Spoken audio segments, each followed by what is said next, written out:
Hey everyone, thanks for joining us today for Russ Roundup. Today, we've rounded up David Goodspeed, President of OEC Fiber. David, thank you so much for joining us today. Absolutely. Tell us a little bit about OEC. Yeah, so OEC was founded in 1937 as part of Franklin Roosevelt.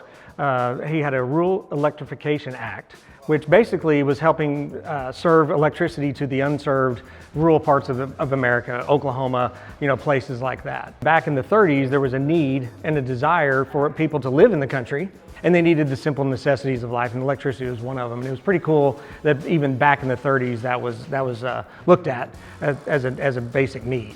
David, tell us what's new at OEC and what kind of growth are you guys seeing? Yeah, so OEC on the electric side is obviously growing at a great rate. There's only one place to go, and that's up.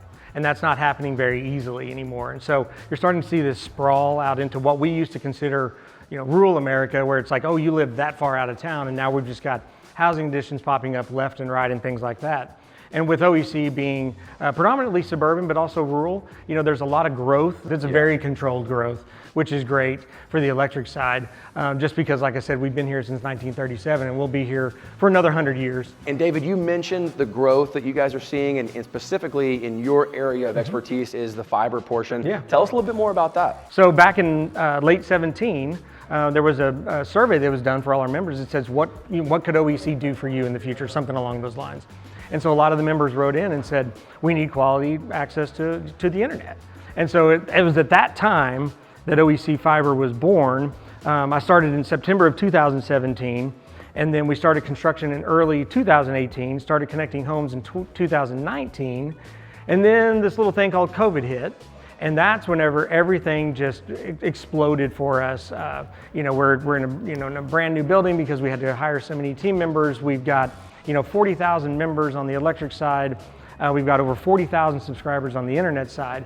We've been at it now for 7 years, and it's been great. It's been a wild journey, and just like we were talking about with the electric side, really what we're also doing is building another 100-year company on the fiber side. On that exact note, what would you see, or what do you see the future like as things continue to evolve so rapidly? Yeah, I think that's the one thing that's so cool about the electric cooperative itself, is that it's member owned. As we grow, we'll just continue to invest into making sure that the standard that we have set will be there next year, 10 years down the road, and like I said, 100 years down the road.